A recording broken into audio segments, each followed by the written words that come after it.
Essa vontade foi transmitida há muito tempo. E no futuro, algum dia, um homem aparecerá carregando o peso de séculos sobre os seus ombros para desafiar o mundo. Um rei sem uma coroa e que certamente não encontrará o seu lugar em um trono. O seu tesouro está no fim do mundo. Mas não pense que é apenas um baú cheio de ouro e joias. Lá você encontrará o sonho dos homens, a vontade herdada e a passagem do tempo. O maior tesouro de todos é a liberdade a ser explorada. O mundo sem barreiras, o dividindo, ou companheiros condenados a viverem nas sombras. Que todos possam ver o amanhecer como um igual. Quando esse rei sem coroa encontrar aquele tesouro, o mundo será abalado até o seu âmago. E ele o encontrará. O One Piece é real. Está tudo naquele lugar. E se quiserem, podem ir buscar. Esta é a grande era dos piratas. E no meio do mar da sobrevivência, entre perigos nomeados e outros não catalogados, essa era chegou ao seu ápice quando por fim os concorrentes ao título de rei dos piratas foram filtradas pelos seus punhos e sangue derramado. Os mais fortes sobrevivem, a pior geração nasce e esses piratas em ascensão ficam conhecidos como os supernovas. Uma curiosa dualidade ligando o nome a supernovato e a também a supernova. Um evento astronômico que ocorre durante os estágios finais da evolução de algumas estrelas. Uma verdadeira explosão. Esse é o episódio que animou o capítulo 1000 de One Piece, onde entre todas as estrelas, uma delas vai brilhar mais que todas. Seu nome é Luffy do Chapéu de Palha. Quer saber todos os segredos no melhor episódio de One Piece? Então se liga que eu vou falar nisso agora.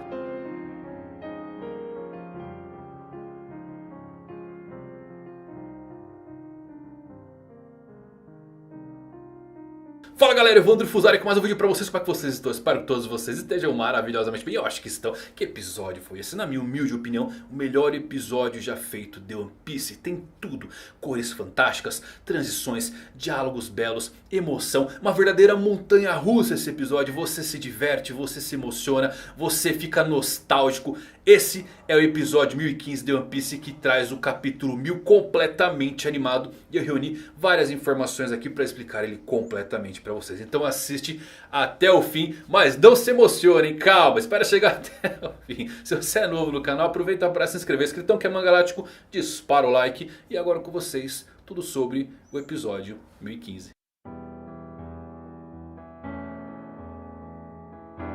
Então bora lá, pior geração. Vou começar com uma curiosidade aqui que talvez muitos não notem se acompanham somente o anime, porque os episódios alteram os nomes, tá?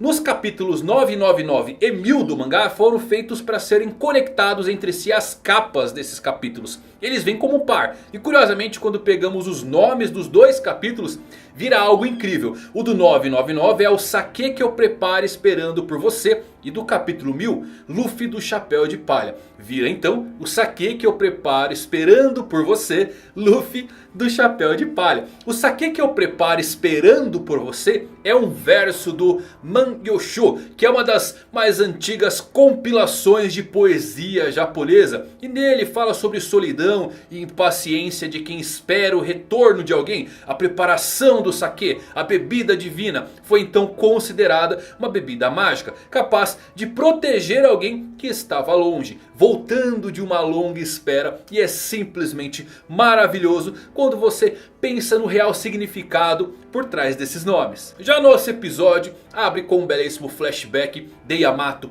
e Ace, talvez o mais belo já feito em toda a série. O ritmo, as cores, os diálogos são difíceis de se acompanharem sem uma lágrima de emoção brotando nos seus olhos. Yamato nos conta um fragmento do que existe no diário de Oden, que em 20 anos no futuro uma nova geração de piratas fortes emergirá e virá para o novo mundo. E esse futuro é exatamente agora. Yamato pensou que Ace seria seria o líder deles, mas acabou descobrindo que outro herdaria esse chamado quando Ace e Yamato estavam bebendo. E Ace deixou escapar que Luffy disse a ele e Sabo sobre o que ele faria no final do seu sonho. Ace acabou entrando em pânico e disse a Yamato para não rir do que ele havia dito ou ele não a perdoaria. No entanto, Yamato estava em lágrimas quando escutou as palavras do que Luffy disse quando era criança, porque acabou se lembrando que essas palavras são exatamente as mesmas que Roger disse para a Barba Branca e Oden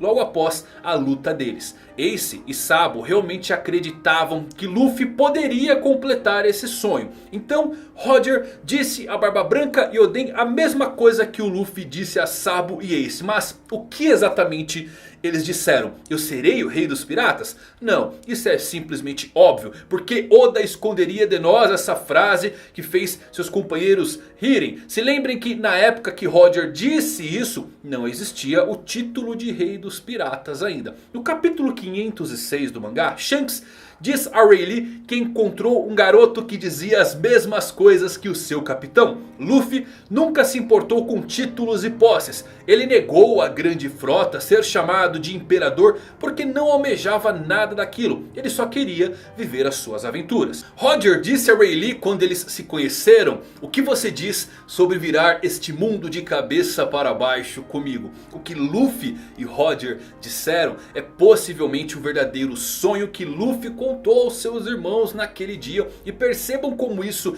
é legal, pois sempre batemos na tecla de como Luffy poderia ser livre se parece que o destino dele já é traçado. Porque por mais que seja apresentado a Luffy amarras e um destino escrito em uma pedra, ele simplesmente vai ignorar isso e fazer as coisas do seu jeito, vivendo as suas aventuras. Mas curiosamente, a sua aventura vai sempre afunilar naquilo que ele está destinado a ser: o homem que vai virar o mundo de cabeça para baixo. Roger e Luffy, as similaridades entre esses dois não precisam nem mesmo ser destacadas, porque a jornada de ambos é praticamente igual. Shanks escutou as palavras do seu capitão na voz de Luffy. Rayleigh praticamente enxergou o próprio Roger no garoto. E eu sempre vi Roger sendo um Luffy mais experiente. Mas talvez a coisa mais importante que pode ligar Roger e Luffy é Joy Boy e a sua vontade, que se inicia lá no século perdido.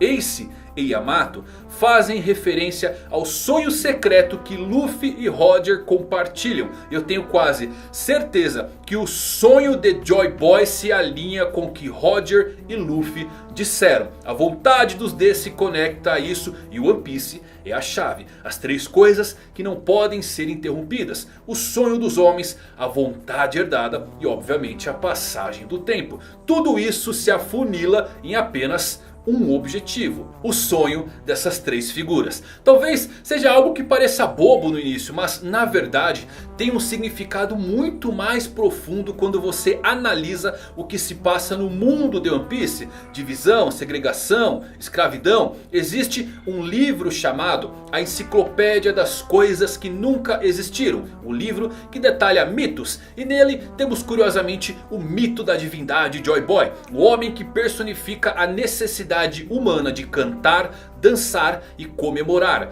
Joy Boy sorri perpetuamente frente a todas as fraquezas e cura todos os problemas da humanidade com o som irresistível dos seus tambores. Ele viajou ao Caribe junto de um navio de escravos. Quem escuta a música de Joy Boy é obrigado a dançar e cantar até que tire o manto negro de desespero dos seus ombros. E isso aqui eu creio que revele o que Luffy e Roger disseram. Eles entoaram a vontade dos D nascida lá com Joy Boy. Ambos disseram: eu quero dar uma festa onde todo o mundo está convidado. Muitos não se lembram, mas Eiichiro Oda contou o que teremos no fim de One Piece. Uma grande festa está confirmada. Não importa aonde ele vá ou com quem ele esteja, Luffy tem o poder de trazer a felicidade e união às pessoas. Que sejam gigantes, anões, xandias, skypians, homens peixes, amazonas, fuzileiros navais,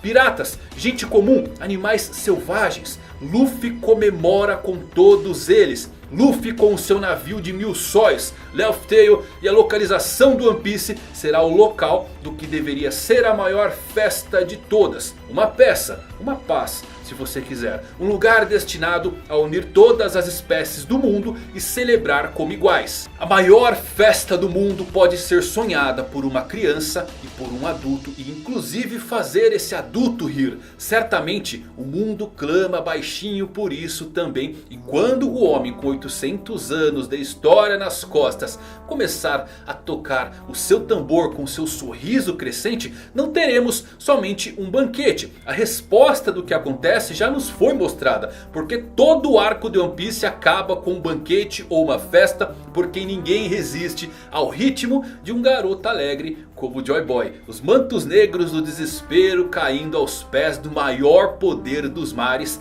desde o início até o fim dos tempos. O amanhecer é a voz silenciosa da liberdade dizendo que a festa comece. Esse é o sonho de ambos. E essa parte de Yamato com lágrimas nos olhos, dizendo que nunca riria de Luffy, pois um grande homem no diário de Oden disse o mesmo, me acertou em cheio. Quando Ace fica surpreso por ter uma pessoa que pensa como Luffy, ele diz que gostaria de beber com essa pessoa. E eu não sei porquê, mas essa parte onde o Ace disse que gostaria de tomar uma bebida com Roger trouxe um suspiro mais prolongado quando eu vi a cena, pois o Roger, ele era um cara incrível. E essa é a ironia de toda essa cena. O Ace odiava o seu pai por causa do que as pessoas pensavam sobre Roger. Mas aos olhos de alguém completamente imparcial, ele parecia um cara incrível que o Ace teria gostado. Yamato então faz um Vivrecard para Ace e lhe ensina o que ele pode fazer. Inclusive esse é o Vivrecard que Ace deu a Luffy em Arabasta. Para quem não sabe, Vivrecards são feitos das unhas dos piratas, ok galera?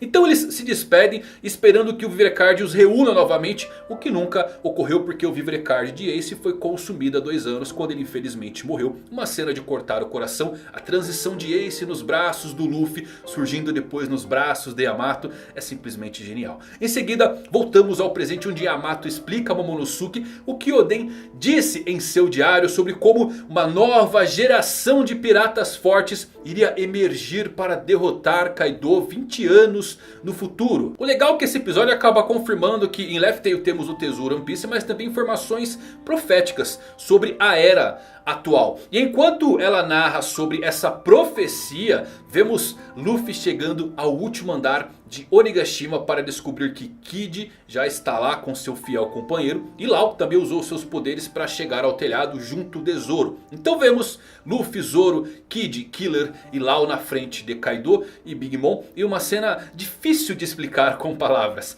Luffy caminha em direção aos dois Yonkous e Kaido e Big Mom têm contas a acertar com a insolência do Chapéu de Palha. Kaido diz para ele dizer mais uma vez na sua frente o que ele quer se tornar. Mas Luffy os ignora, passa por Kaido e Big Mom sem prestar atenção neles. E então se ajoelha ao lado de um Kinemon caído, que estava completamente ensanguentado e deitado no chão junto com as outras bainhas vermelhas. Esse é o tipo de cena que se você não se emociona, você simplesmente não está mais vivo. Kinemon se sente envergonhado pela sua derrota e diz que não poderá encarar Oden na vida após a morte. Em um último apelo, ele pede então para Luffy carregar o fardo de salvar o ano. Luffy, sem pestanejar, aceita, afinal era o lar dos seus amigos. Kaido então se prepara para esmagar Luffy por sua insolência e Luffy grita para Law para ajudar a transportar as bainhas vermelhas para o andar de baixo. Luffy pula e evita o ataque de Kaido e o jeito que o Law apenas segue o pedido de Luffy sem qualquer hesitação ou resposta, assim como qualquer outro Nakama faria, é algo emocionante. Isso é o maior poder dos mares em ação, o de fazer as pessoas passarem para o seu lado. O Luffy, ainda no ar, ativa a sua terceira engrenagem. Então vemos todo o fluxo da sua vontade correndo por todo o seu corpo. Esse é o fardo que Luffy deveria carregar. E assim ele o fez, carregando e desferindo toda essa vontade em um poderoso golpe. Luffy usa um novo ataque chamado Red Rock para socar Kaido no rosto. Em uma das cenas mais incríveis, já animadas de toda a série. Até mesmo o Zoro sorriu ao ver a cena. E que cena, meus amigos! Luffy não está mais léguas abaixo dos Yonkou e mesmo almirantes. Ele está bem próximo. Se eles forem pegos por seus ataques, eles se machucam. Outro ponto muito legal é esse novo movimento chamado Red Hawk. O Hawk é uma ave mítica e é utilizado na terceira engrenagem em combinação com o Ryuou, o Haki de Fluxo. É uma versão aprimorada do Red Hawk, golpe feito em homenagem ao Ace. E me pergunto qual a evolução desse movimento aí nas engrenagens maiores. O Luffy declarando ser o rei dos piratas em face de dois Yonkous que acabaram de fazer uma aliança de 40 anos de história com o único propósito de encontrar o One Piece.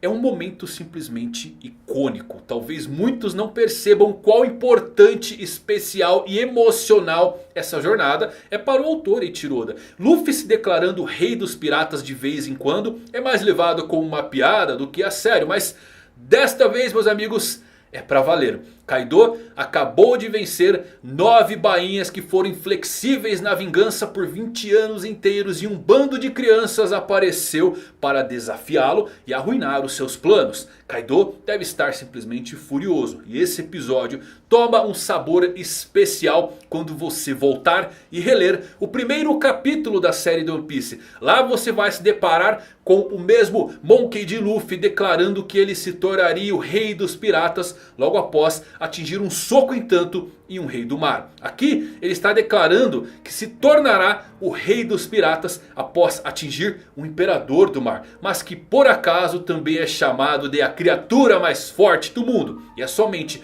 no fim de tudo que entendemos como tudo começou. Assim como há pessoas que seguem a vontade de Roger, tenho certeza que alguém aparecerá para continuar a vontade de Ace. Você pode erradicar a sua linhagem, mas a sua chama nunca morre. Por muitas eras ela foi passada de geração a geração. E algum dia, carregando o peso de todas essas gerações, o homem aparecerá para desafiar este mundo que será abalado até o seu âmago. Um homem que vai virar o mundo de cabeça para baixo e torná-lo novo. A liberdade é um dos dons mais preciosos que o céu deu aos homens. Nada a iguala. Nem os tesouros que a terra encerra no seu seio, nem os que o mar guarda nos seus abismos. Pela liberdade, tanto quanto pela honra, pode e deve aventurar-se em busca delas. Esse é Monkey D. Luffy, o homem que vai superar todos.